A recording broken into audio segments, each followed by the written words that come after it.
오늘 말씀은 성도의 견인에 대하여, 성도의 견인입니다.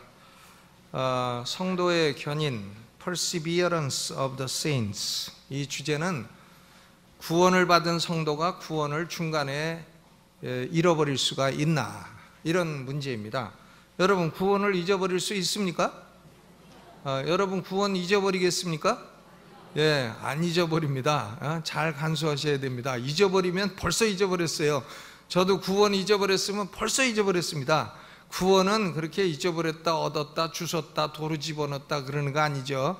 구원은 한 번 받으면 영원히 잃어버릴 수가 없다 하는 진리가 성도의 견인입니다. 그런데 어떤 사람들은 이것이 이제 영어로는 once saved, always saved, 한 번 구원받으면 영원한 구원이다 하는 건데, 이것을 가지고 막 조롱을 합니다. 한 번 구원받으면 영원한 구원이냐? 니네가 뭐 구원받은 거냐? 하면서 막 조롱하고 성경 말씀을 가지고 무슨 농담거리로 만들고 그렇습니다. 그런데 이 성도의 견인은 아주 중요한 주제예요. 이 성도의 견인이라는 것이 무슨 의미냐? 먼저 의미부터 생각을 해봐야 됩니다. 하나님의 택자들은 은혜의 상태에서 혹은 구원받은 상태에서 전적으로 혹은 궁극적으로 떨어져 타락하여 지옥에 떨어지는 일이 있을 수 없다, 그런 말입니다. 그러니까 부분적으로는 우리가 가끔 타락할 수도 있어요. 죄와 시험에 빠질 수도 있습니다. 또 중간에 시험 빠지고 죄에 빠지고 그럴 수는 있어요. 그러나 전적으로 타락하고 또 궁극적으로 끝까지 타락하고 그런 일은 있을 수 없다는 겁니다. 하나님이 중간에 우리가 혹시 연약해서 타락해도 여러 가지 수단을 통해 가지고 돌이켜 주시고, 그러므로 구원을 잃어버릴 수가 없다 하는 것이 성도의 견인인 것이죠. 그럼 언제까지 구원을 잃지 않는다는 말인가? 끝까지 잃지 않아요. 끝까지, 죽을 때까지 구원을 잃지 않습니다. 그리고 예수님이 재림하셔서 구원이 완성될 때까지 구원을 잃지 않는다 하는 것이죠. 우리가 그러면 뭘 잃지 않는다는 말인가? 뭘 잃지 않느냐 하면 은혜의 상태, 영원한 구원, 이것을 잃지 않는다는 것입니다. 은혜의 상태라고 하는 것은 하나님의 진노 아래 있는 것이 아니라 하나님의 사랑과 보호 아래 있다 하는 상태를 말하는 것이죠. 여러분, 우리가 하나님의 진노 아래 있습니까? 아닙니다. 하나님한테 좀 우더 터질 수는 있어도 그건 진노해서 뭐 노를 당하고 심판을 당하고 그런 거는 아닙니다. 그런 건 사랑하는 자녀를 아버지가 징계하는 징계는 당할 수가 있어도 아버지한테 한 대 우더 터진다고 해가지고 그게 뭐 아버지가 나한테 진노했다 뭐 그런 건 아닌 것이죠. 그러니까 우리는 은혜의 상태를 잃어버릴 수가 없고 영원한 구원, 즉 영생을 잃어버릴 수가 없는 것입니다. 영생을 잃어버릴 수 없어요. 성도의 구원은 어느 정도로 유지되는 것인가? 하나님의 택자는 끝까지 은혜의 상태를 유지하며 영원한 구원을 잃지 않는다는 진리는 확실한 것이에요. 아마도 그럴지도 모른다 하는 개연성을 말하는 게 아니라 확실히 은혜의 상태를 끝까지 유지하게 되고 확실하게 영원한 구원을 잃지 않게 된다 하는 것을 우리 신앙 고백서가 확실하게 선언을 하고 있는 것입니다. 그러나 우리 성도들도 때로는 일시적으로 혹은 부분적으로 사단의 유혹이나 자신의 남아있는 죄성이나 혹은 세상 쾌락 유혹에 이끌려서 타락할 수는 있지만, 하나님은 성도들을 그대로 버려두지 아니하시고 여러 가지 수단을 사용해서 다시 믿음의 상태로 돌이키신다는 것입니다. 그러니까 우리 성도가 믿음을 끝까지 유지할 수 있는 이유는 하나님이 우리를 보존해 주시기 때문이에요. 그러니까 영어로 우리 성도가 믿음을 끝까지 지킨다는 것은 perseverance라 하고, 하나님이 우리를 보존해 주신다는 것은 preservation이라고 하는데, 그러니까 하나님의 preservation이 원인이 되어서 우리는 perseverance, 끝까지 믿음을 지키고 구원을 잃지 않을 수 있게 되는 것입니다. 그러면 이 성도의 견인이란 은혜는 누가 받는 것인가? 거기 나눠드린 표에 1항을 한번 보세요. 1항 그 세 번째 줄까지를 한번 읽어보시죠. 네 번째 줄까지 읽어보시죠. 시작. 하나님께서 자기의 사랑하시는 자 안에서 받아들이시고 유효적 소명으로 부르시고 또한 성령으로 거룩하게 하시고 고귀한 택자의 믿음을 수여하신 사람들은 은혜의 상태에서 전적으로 또는 궁극적으로 떨어져 타락할 수 없다. 그들은 끝까지 은혜의 상태를 유지하여 영원한 구원을 받을 것이 확실하다. 구원을 받을 것이 어떻게 해요? 확실하다. 확실해요. 아마도 그럴지 모르는 게 아닙니다. 확실하죠. 여기 보니까 성도의 견인의 은혜를 받는 사람을 네 가지로 설명하고 있어요. 첫째는 하나님께서 자기의 사랑하시는 자, 곧 예수 그리스도 안에서 받아들인 사람들이라. 성부 하나님이 예수 안에서 택하신 사람들만이 성도의 견인의 은혜를 받게 된다 하는 말씀이죠. 또 유효적인 소명으로 불러내신 사람들이다. 하나님은 복음으로써 모든 사람을 회개하고 믿으라는 일반적 소명을 주시지만은 그 가운데서 성령께서 택하신 자들에게 effectual calling, 유효적 소명을 주심으로 각각 이름을 불러내어 구원하시는 것입니다. 그러니까 하나님은 일반적 소명을 받은 사람 모두를 보존하시는 것이 아니라 유효적인 소명을 받은 사람 모두를 보존하시는 것이죠. 그 다음 세 번째로는 성령께서 거룩하게 하신 사람들입니다. 그러니까 우리는 하나님 성령께서 우리를 따로 구별해 놓은 사람들이에요. 우리가 구별된 사람들이에요. 세상 사람들하고는 우리가 구별되었어요. 다릅니다. 우리는 세상 사람들 맨날 돈 버는 것만 생각하고 맨날 권력 잡는 것만 생각하고 맨날 자기가 높아졌다고 폼 잡고 목에 힘주고 다니 그런 것만 생각하는 사람들하고 우리는 달라요. 다르죠. 구별되었습니다. 그렇죠. 구별된 사람들이에요. 그것이 거룩하게 하신 사람들이라 하는 말씀의 의미인 것입니다.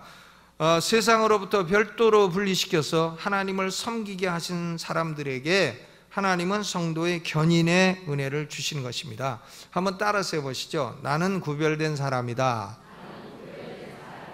우리가 그런 의식이 딱 있어야 됩니다. 세상 사람들하고 똑같이 생각하고 똑같이 살고 그럴 수는 없어요. 때로는 우리도 세상 사람들처럼 휩쓸려서 살 때가 있지만 다시 제정신 차리고 딱 돌아봐야 돼요. 왜? 우리가 구별된 사람이니까요.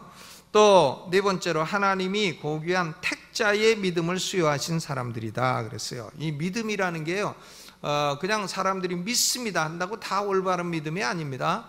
택자의 믿음, the faith of the elect라고 하는 디도서 1장 1절의 말씀이 있어요. 나의 사도된 것은 하나님의 택하신 자들의 믿음과 택자의 믿음과 경건함에 속한 진리와 지식 때문에 내가 사도가 되었다. 바울이 그렇게 말하고 있습니다. 여기서 중요한 단어가 택자의 믿음이란 단어예요. 택하신 자들의 믿음. 하나님이 택하신 자들의 믿음은 예수 그리스도가 구주이심을 확실히 믿습니다. 그리고 내 죄가 용서받았음을 확실히 믿어요. 내가 죽으면 천국 갈 것을 확실히 믿습니다. 아마도 그럴지도 몰라, 가봐야 알지 어떻게 하나, 이런 소리 하는 사람들은 믿는다고 말해도 택자의 믿음이 아닌 것이에요. 택자의 믿음은 확실합니다. 여러분 확실히 믿으십니까? 아멘. 예. 김영삼 대통령은 왜 발음이 잘 안 되시나 몰라. 확실한 걸 늘 확실하다고 하고. 그러니까 자기 스스로 그리스도인이라고 주장하는 사람들이 성도의 견인의 은혜를 받는 것이 아니고 하나님께서 택하시고 부르시고 구별해 놓으시고 택자의 믿음을 주신 사람들에게 하나님이 성도의 견인의 은혜를 주시는 것이다. 그런 말씀인 것이죠. 그러면 성도의 견인, 우리 성도들이 믿음을 끝까지 유지할 수 있는 근거는 뭐냐? 참된 성도들이 끝까지 구원을 잃지 않는 근거는 뭐냐? 소극적인 면으로 먼저 생각하면 성도의 견인은 인간의 자유의지나 인간의 능력에 의한 것이 아니라는 것이에요. 자기의 자유의지의 능력으로 구원을 유지하는 것이 아닙니다. 만일 그렇다면 구원은 쉽게 잃어버릴 것입니다. 그러나 자유의지로 구원이 유지되고 인간의 능력으로 구원이 유지되는 것이 아니기 때문에 구원은 잃어버릴 수가 없는 것입니다. 이 성도의 견인이 확실한 진리라고 믿을 수 있는 근거는 성경에 대단히 많아요. 그거 다 얘기하면 오늘 6시까지 끝나기 어려워요. 몇 가지만 얘기하면 먼저 성도는 하나님의 전능하신 능력으로 보호하심을 받고 있기 때문이에요. 우리가 누구 능력으로 구원을 보호받고 있어요? 하나님의 전능하신 능력으로. 그러니까 하나님이 우리에게 주신 영생 구원은 마귀가 만지지도 못하는 거예요. 만지지도 못합니다. 뭐 그걸 뺏어가기는커녕 만지지도 못해요. 그거 마귀가 만질 수 없어요.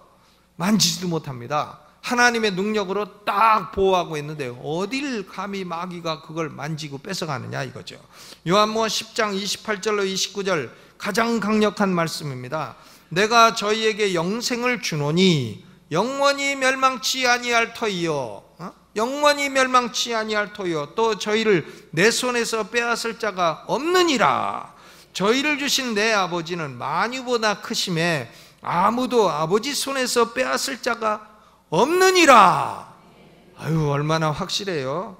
성부 하나님이 택하셔서 성자 예수님에게 주신 택자들은 아버지 손 안에서 딱 보호받고 있는 존재들이기 때문에, 또 하나님의 손바닥에 그 이름이 새겨진 존재들이기 때문에 아버지 손 안에서 빼앗아갈 능력자는 천상천하에 아무도 없다는 거예요. 사탄, 뭐 마귀, 귀신, 정사, 보좌, 권세, 뭐 어떤 거라도 다 집합해가지고 총집합해서 몰려와도 우리에게 있는 구원 하나, 영생 하나 건드리지도 못하고 뺏어갈 수도 없다. 왜? 우리에게 주신 구원과 영생은 어디에 있기 때문이에요? 하나님의 손 안에 딱 있기 때문입니다. 하나님의 손 안에. 저는 어려서 초등학교 1학년 때 동네 5학년 깡패한테 속아갖고 우리 집이 구멍가게를 했는데 거기서 돈을 훔쳐다가 그 5학년 깡패를 주워가지고 그 깡패가 풀빵, 국화빵이라는 걸 사주면 그걸 몇 개 얻어먹고 그랬습니다. 그러다가 이제 아버지한테 걸려가지고 하루 종일 매맞은 적이 있는데, 근데 그때 아버지가 내 손을 딱 잡고 있으니까 거기 돈이 들어있나 이렇게 펼쳐보려고 한 적이 있어요. 근데 내가 돈이 들었기 때문에 그걸 끝까지 그걸 안 폈습니다. 끝까지 안 폈어요. 그래가지고 하루 종일 얻어터졌어요. 그리고 내가 초등학교 1학년 때 그렇게 얻어터지고 다시는 남의 것에 돈 안 되겠다 결심하고, 그 5학년 깡패는 나중에 장티푸스라는 병 걸려갖고 죽었어요. 나를 그렇게 하더니 그렇게 됐습니다. 근데 내가 지금 무슨 얘기를 하나, 1학년짜리 손 안에 들은 돈도 아버지가 이거 뺄 수가 없다는 거예요. 1학년짜리 손 안에. 그런데 하물며 하나님의 손 안에 우리가 구원이 딱 들었는데 그걸 빼앗아갈 자가 있습니까? 없는 거죠. 어림도 없는 거죠. 1학년짜리도 안 되는데. 베드로전서 1장 5절에도 너희가 말세에 나타내기로 예비하신 구원을 얻기 위하여 믿음으로 말미암아 하나님의 능력으로 보호하심을 입었나니. 무엇으로 보호하심을 입었다고요? 하나님의 능력으로 보호하심을 입었어요. 요다서 1장 24절 25절에 능히 너희를 보호하사 거침이 없게 하시고 너희로 그 영광 앞에 흠이 없이 즐거움으로 서게 하실 자 곧 우리 구주 홀로 하나이신 하나님이라 그랬어요. 능히 너희를 보호하신다. 능히 보호하시죠. 하나님의 능력으로 우리의 구원은 보호하심을 딱 받고 있습니다. 믿습니까? 네, 얼마나 확실해요. 아버지의 손 안에서 빼앗아갈 자가 없다. 난 이 말씀만 보면 어렸을 때 그 돈 안 보여드리려고 내 손을 꽉 쥐었던 생각을 내가 잊어버릴 수가 없어. 그래서 회개할 때 아버지 그때 돈통에서 돈 꺼내다가 그 5학년 깡패에게 갖다 줬던 것을 회개합니다 하고 얼마나 회개했는지 몰라요. 그런데 하나님 손 안에 있는 걸 감히 누가 뺏어갑니까? 어림도 없죠. 우리는 왜 내 구원을 잃지 않으리라고 확신하나? 하나님의 능력으로 보호하심을 받고 있기 때문에. Power of God. 둘째는 성도를 향한 하나님의 자비와 사랑이 영원 무궁토록 변함이 없기 때문이에요. 하나님이 어저께는 날 사랑하시다가 오늘은 안 사랑하신다. 그렇지 않습니다. 하나님은 변함이 없으신 분이시죠. 아멘. 우리가요 참 기분 나빠지면 참 나 이거 구원 받은 건가 승질 좀 나고 한번 그냥 확 한바탕 하고 나면 나 이거 구원 받은 건가 아주 좀 의심이 생길 때도 있고 그렇지만, 뭐 내가 승질 난다고 PC 아니고 기분 좋으면 PC고 승질 나면 김씨로 바뀝니까? 그냥 여전히 PC지. 그러니까 기분 좋을 때도 하나님 자녀고 기분이 별로 안 좋을 때도 하나님의 자녀 맞습니다. 그렇죠? 그러니까 하나님의 사랑은 우리가 기분 좋을 때도 사랑하시고 기분 안 좋을 때도 사랑하시고 하나님의 사랑은 영원 무궁토록 변함이 없어요. 구약의 히브리어 헤세드, 헤세드, 이것은 택자를 향한 하나님의 영원 무궁한 사랑입니다. 영원전에 시작돼서 영원까지 변함이 없는 것입니다. 로마서 8장 37절로 39절에 그러나 이 모든 일에 우리를 사랑하시는 이로 말미암아 우리가 넉넉히 이기느니라. 가까스로 이겨요? 넉넉히 이겨요? 넉넉히 이기느니라. 내가 확신하노니 사망이나 생명이나 천사들이나 권세자들이나 현재일이나 장래일이나 능력이나 높음이나 깊음이나 다른 아무 피조물이라도 우리 주 그리스도 예수 안에는 하나님의 사랑에서 끊을 수 없느니라. 이거 아나운서들이 텅 트위스팅, 혀 연습할 때 이거 읽으면 돼요. 로마서 8장 37절 39절. 사망이나 생명이나 천사들이나 권세자들이나 현재일이나 장래일이나 능력이나 높음이나 깊음이나 다른 아무 피조물이라도 우리 주 그리스도 예수 안에는 하나님의 사랑에서 끊을 수 없으리라. 사랑에서 끊을 자가 있습니까? 없어요. 현재일, 장래일, 장래, 귀신, 망령, 마귀, 사탄 다 동원해도 하나님의 사랑에서 끊을 수 없다. 하나님의 능력으로 보호받고 하나님의 사랑에서 끊을 자 없고. 그렇죠? 그 다음 세 번째로는 그러면 성도가 유혹을 받아가 일시적으로 죄에 빠지면 어떻게 되나? 하나님이 그 죄에서 돌이키게 하는 여러 가지 수단을 사용하십니다. 돌이키게 하는 수단을 사용하세요. 먼저 어떤 수단을 사용하시나? 징계, 디시플린, 징계라는 수단을 사용하시죠. 하나님 손에는 당근도 있지만 뭣도 있어요? 채찍도 있단 말이에요. 채찍도 사용하시죠. 히브리서 12장 6절 주께서 그 사랑하시는 자를 징계하시고 그의 받으시는 아들마다 채찍질 하심이니라. 받으시는 아들마다 채찍질 하심이니라 그랬습니다. 우리 참된 성도들이 믿음에서 벗어나고 주일 되면 살살 빠지고 놀러 다니고 3주에 한 번 교회 나오고 또 신앙을 자꾸 멀리하고 그러면 하나님이 징계 채찍을 들어 바로 돌아오게 하신다. 아멘. 바로 돌아오게 하신다. 그러니까 우리는 믿음 안에 항상 거하는 게 아름답고 편안한 일인 줄로 믿으시길 바랍니다. 또 우리가 죄에 빠지게 되면 예수 그리스도가 하나님 보좌 우편에서 성도들이 믿음에 떨어지지 않도록 중보기도 해주시는 거죠. 예수 그리스도가 우리를 위해서 중보기도 해주십니다. 히브리서 7장 25절 그러므로 자기를 힘입어 하나님께 나아가는 자들을 온전히 구원하실 수 있으니 이는 그가 항상 살아서 저희를 위하여 간구하심이니라. 예수님이 항상 살아서 저희를 위하여 간구하신다. 성도들 위해 중보기도 하시기 때문에 베드로 같은 사람도 사탄이 밀가루로 듯이 청구하고 달라고 했지만 예수님이 중보기도를 딱 하니까 사탄이 베드로의 영생을 가져가지 못했습니다. 그렇죠? 예수님의 중보기도 강력한 보호수단입니다. 또 성령님께서는 우리 성도들 안에 내주하셔가지고 죄를 짓게 되면 우리는 죄 짓게 되면 왠지 속에서 불편해. 왜? 성령님이 좀 슬퍼하시기 때문인 것입니다. 그러니까 죄를 깨닫게 하시고 막 죄 짓고 그냥 내 승질대로 막 하다가도 아이고 이거는 아닌 게비요 하면서 싹 돌이키게 된단 말이에요. 그게 누구의 역사냐? 성령의 역사인 것이죠. 끝까지 가지를 않는단 말이에요. 죄를 깨닫게 하시고 거룩한 삶으로 인도하시는 것입니다.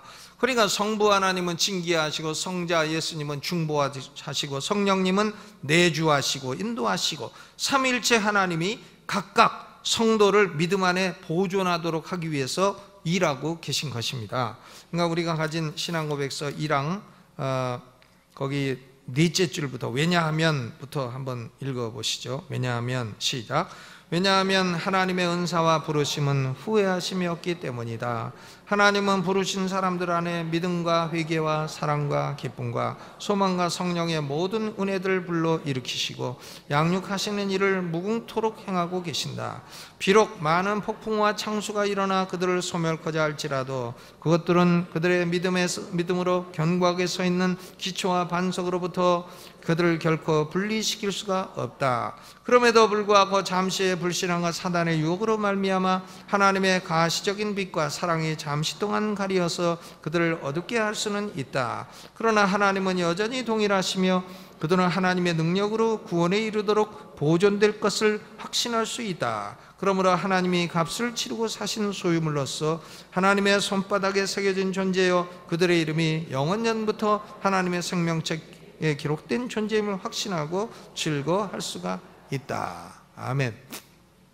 성부, 성자, 성령 삼일체 하나님이 우리 구원을 보존하기 위해서 여러 가지 수단을 사용하시고 그 능력으로 지켜주시고 그 사랑으로 보호해 주신다. 뭐 그거 이상 더 확실한 게 어디 있겠습니까? 그런데 우리가 성경을 보게 되면 그럼에도 불구하고 믿음 안에 거하지 않으면 멸망한다는 경고가 많이 있어요. 믿음 안에 거하지 않으면 멸망한다. 아니, 믿음 안에 거하지 않으면 멸망한다. 왜 이런 경고가 많이 있나? 주로 이런 경고는 다른 데는 없고 히브리서에 많이 있습니다. 히브리서 3장 12절 형제들아 너희가 삼가 혹 너희 중에 누가 믿지 아니하는 악심을 품고 살아계신 하나님에게서 떨어질까 염려할 것이요. 아니, 떨어지는 일이 없는데 왜 떨어질까 염려하라고 경고를 하십니까? 또 히브리서 6장 5절로 6절 하나님의 선한 말씀과 내세의 능력을 맛보고 타락한 자들은 다시 새롭게 하여 회개케 할 수 없나니 이는 자기가 하나님의 아들을 다시 십자가에 못 박아 현저히 욕을 보임이라. 아니, 일시적으로 타락해도 다시 돌이킨다고 하셨는데 왜 타락한 자들은 다시 새롭게 하여 회개케 할 수 없다고 이렇게 강하게 경고를 하고 계신가? 히브리서 10장 29절 하물며 하나님의 아들을 밟고 자기를 거룩하게 한 언약의 피를 부정한 것으로 여기고 은혜의 성령을 욕되게 하는 자의 당연히 받을 형벌이 얼마나 더 중하겠느냐 너희는 생각하라. 아니, 왜 우리에게 형벌이 없다고 하고 당연히 받을 형벌이 얼마나 중하겠느냐고 생각하라고 하느냐. 히브리서 12장 14절 모든 사람으로 더불어 화평함과 거룩함을 좇으라. 이것이 없이는 아무도 주를 보지 못하리라.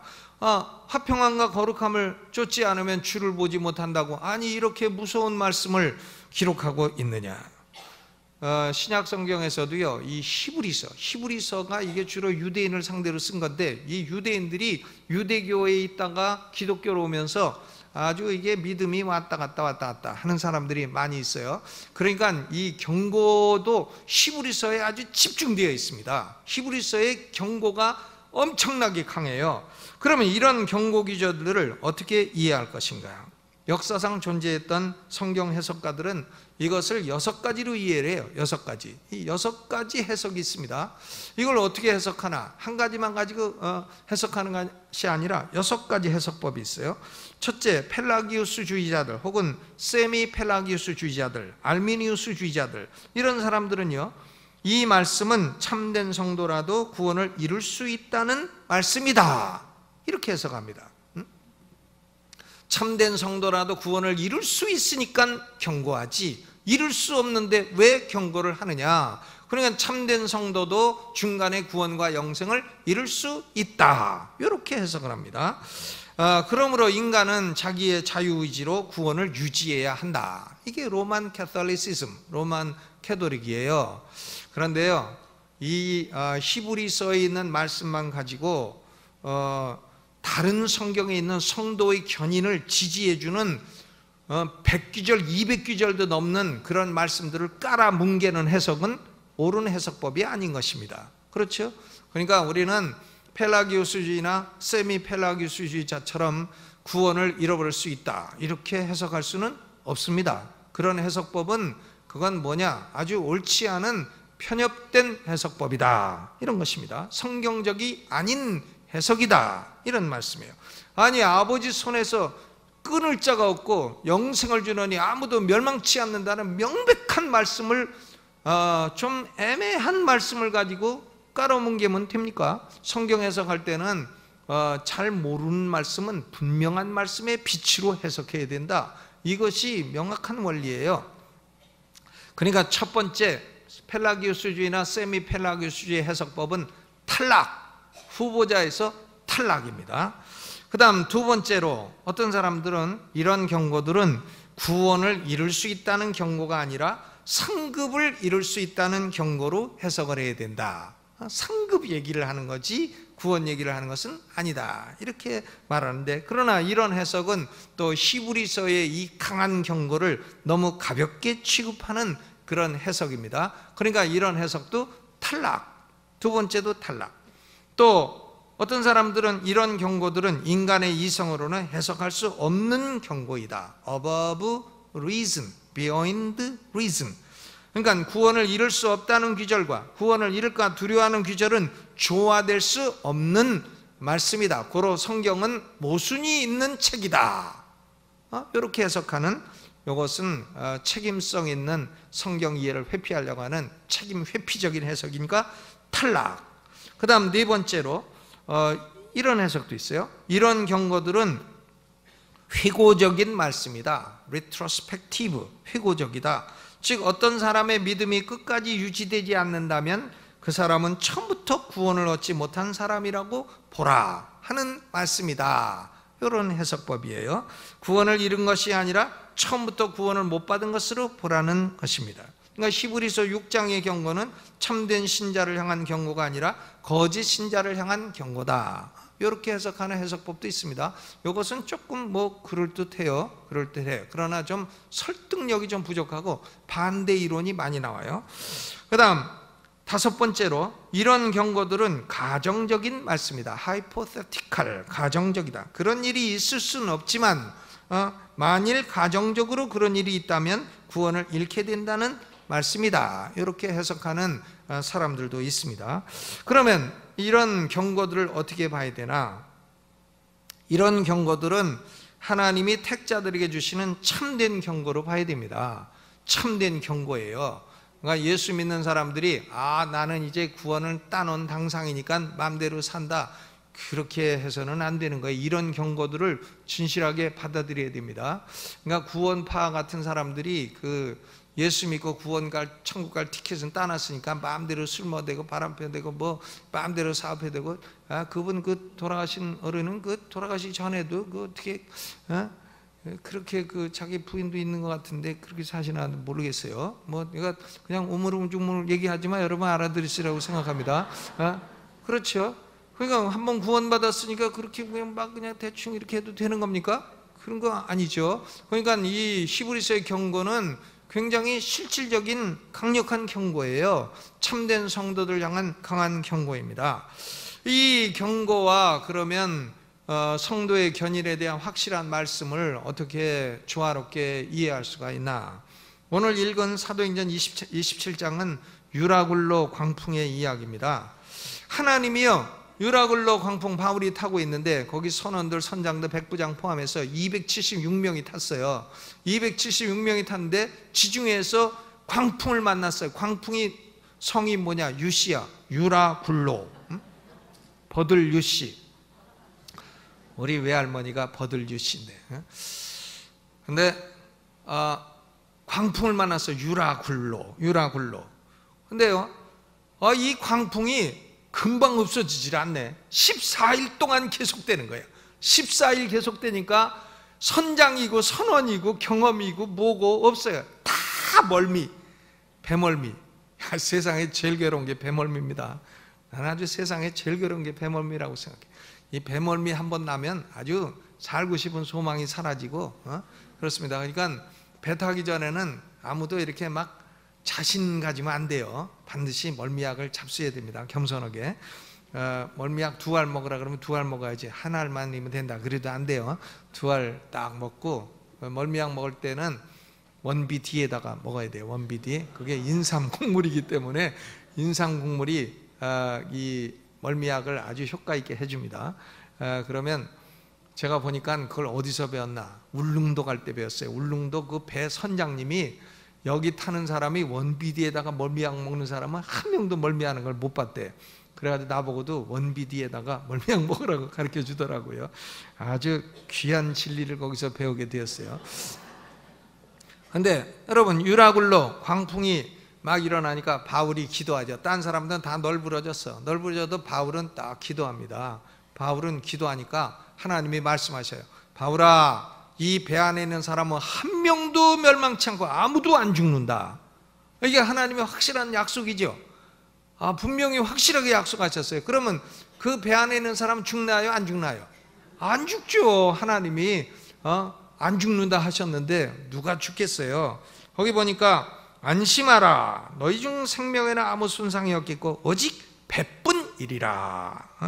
나의 속한 바 곧 나의 섬기는 하나님의 사자가 어젯밤에 내 곁에 서서 말하되 바울아 두려워 말라. 네가 가이사 앞에 서야겠고 또 하나님께서 너와 함께 행선한 자를 다 내게 주셨다 하였으니 그러므로 여러분이여 안심하라. 나는 내게 말씀하신 그대로 되리라고 하나님을 믿노라. 그러면 276명 중에 한 명이라도 죽나요? 안 죽나요? 안 죽어요. 하나님이 말씀하셨는데 죽을 리가 있나요? 안 죽죠. 그런데 선원들 중에 몇이 자기가 수영 잘한다고 배에서 막 뛰어내리려고 그래. 그러니까 바울이 어떡합니까? 바울이 강한 경고를 하잖아요. 뭐라고요? 31절 바울이 백부장과 군사들에게 이르되 이 사람들이 배에 있지 아니하면 너희가 구원을 얻지 못하리라. 야, 이 경고는 그냥 가정적으로 한 건가요? 진짜 그런 경고인가요? 진짜 그렇습니다. 진짜 그래요. 그러니까 바울이 진짜로 경고한 거예요. 경고하니까 여기 270면 그 배 경험이 많은 사람들이요 바울 말을 딱 들어요. 바울이 기도하니까 어디서든지 그러니까 기도하는 사람이 지도자 되는 거예요. 바울이 하나님 뜻을 딱 분별해 가지고 딱 얘기하니까 선원들이 배에서 뛰어내리려고 하다가 아이고 아니다 하고 딱 돌아가지고 배 안에 딱 거하게 돼가지고는 결국 276명이 멜리데 섬에 상륙해가지고 배는 박살이 나고 아무것도 안 남아도 276명은 한 명도 죽지 않고 하나님 말씀대로 다 생명을 건지게 되었습니다. 그러면 하나님이 아무도 죽지 않는다는 말씀 옳아요? 틀렸어요? 옳죠. 그리고 이 배에 거하지 아니하면 죽는다는 말씀은 옳아요? 틀려요? 옳죠. 그것도 옳죠. 배 안에 거하지 않으면 죽는다는 말도 옳아요.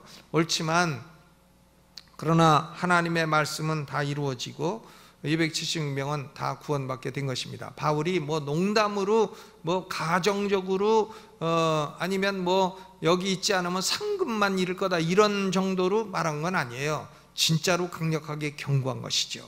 그러니까 우리 성도들은 하나님이 한 번 구원받은 구원은 결코 잃지 않는다 이렇게 확실히 말씀을 하셨지만 그러나 믿음 안에 거하라, 믿음 안에 거하지 아니하면 하나님을 뵙지 못한다 이렇게 강력하게 또 경고를 하신 것입니다. 그러니까 그런 강력한 경고들은 다 우리가 믿음 안에 거하도록 하시는 하나님의 강력한 경고고 하나님은 결국 그 말씀대로 우리를 다 믿음 안에 거하도록 하나님 당신의 능력으로 보호하고 이끌어 주시는 줄로 믿으시기를 바랍니다. 하나님이 성도들에게 주시는 선물은 뭐죠? 영생, eternal life, 조의 영생입니다. 영생은 중간에 잃어버릴 수 있는 생명이 아니에요. 잃어버리면 그게 무슨 영생이에요? 그러나 영생을 얻었다고 해서 함부로 살 수는 없는 것입니다. 그럴 수는 없죠.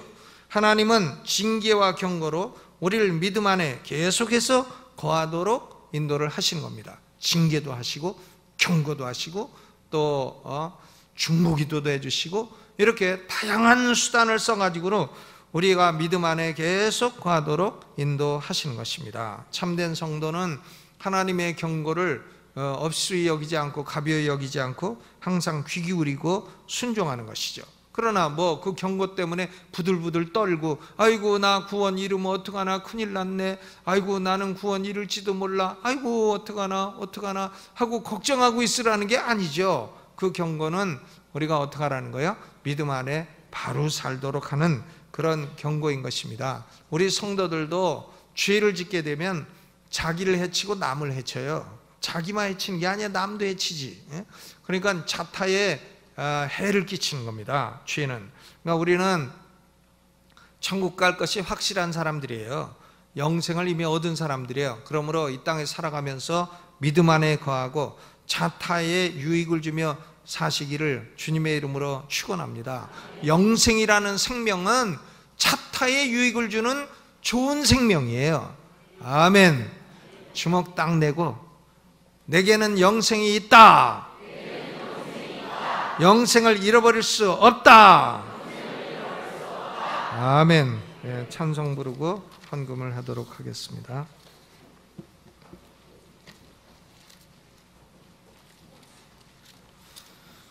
(194장)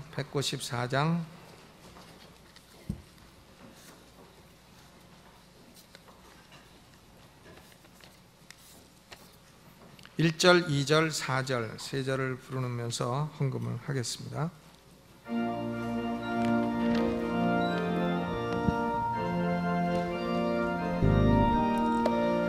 우리를 죄에서 구하시려 주 예수 십자가 지셨으니 기쁘게 부르세 할렐루야 나 구원 얻었네.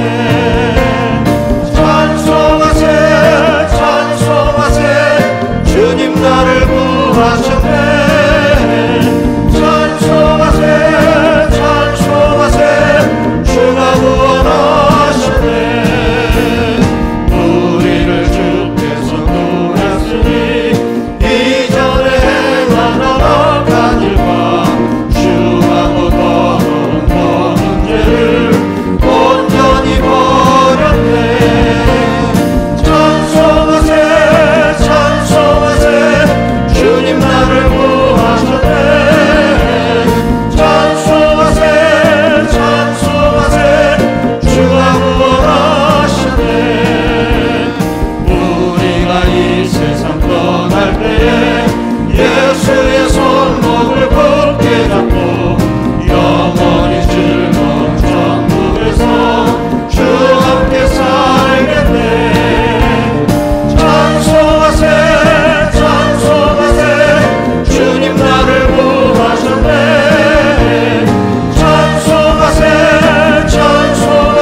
하나님 아버지, 우리는 영생이 있는 것도 알질 못했고 구원이 있는 것도 알질 못했고 구원이 무엇인지도 알질 못했고 성령이 누구신지도 알질 못했고 예수 그리스도가 누구신지도 알지 못했던 존재들입니다. 그러나 하나님이 우리를 택하여 은혜를 주시고 성령의 역사하여 주심으로 예수님이 하나님의 아들이시며 구원자이시며 예수님이 여호와이심을 알게 해주신 것을 감사를 드립니다. 예수 믿고 구원받아 영생을 얻었으니 이 영생은 하나님의 능력으로 보호받고 하나님의 사랑에서 끊을 자가 없고 아버지 하나님 또한 우리가 때로 방황할 때에 하나님은 징계의 채찍으로 중보기도로 성령의 인도로 우리를 다시 바른 길로 이끌어 주시는 줄로 믿습니다. 하나님 아버지, 우리에게 때로는 이렇게 징계도 하시지만 또한 강력한 경고의 말씀으로 우리가 믿음 안에 거하여 영생 좋은 생명 자타의 유익을 주는 이 생명대로 살아갈 수 있도록 권고하시는 것을 감사를 드립니다. 우리의 인생이, 우리의 자녀들의 인생이 참으로 자타의 유익을 주는 인생이 되게 하여 주옵시고 하나님, 이 귀한 영생 우리가 받았사오니 이룰 수 없는 생명입니다. 이 영생 좋은 생명의 빛대로 살아가는 우리가 되게 하여 주옵소서. 다음 주에 있을 우리 프랭크 루이스 목사님의 설교에 축복하여 주시고 성도들이 은혜 받게 하여 주옵시고 또 호주 집회에도 성령님 동행하여 주시고 역사하여 주옵시며 그동안의 교회 또 모든 집회마다 은혜를 베풀어 주시고 성도들의 건강과 삶을 지켜 축복하여 주옵소서. 오늘 기뻐드린 예물을 받으시고 흠양하시고 축복하시고 하나님께 영광되이 쓰이게 주옵시고 또 드린 손길마다 하늘문을 활짝 열어 물질의 큰 복도 더하여 주옵소서. 예수님의 이름으로 기도하옵나이다. 아멘. 오른손 들고 주여 세 번 크게 부르고 통성기도하다 자유로 돌아가십니다. 주여 주여 주여